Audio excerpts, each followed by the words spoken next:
আল্লামা সাঈদীকে যখন কোর্টের আদালতে তোলা হলো, এবার বিপক্ষের উকিল যখন জেরা করতেছিলেন আল্লামা সাঈদীকে, আল্লামা সাঈদীর বুকের পরে কোরআন শরীফ আর একটা হাতে একটা পানির বোতল।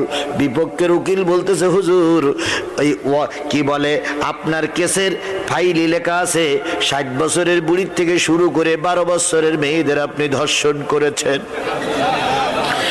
এবার আমি আপনার সরকার পক্ষের উকিল, আমি আপনার কাছে একটু জিজ্ঞেস করতে চাই, আপনি একজন হুজুর মানুষ, যখন আপনি জেনা করেছিলেন তখন আপনার বয়স ছিল 25-22 বছর।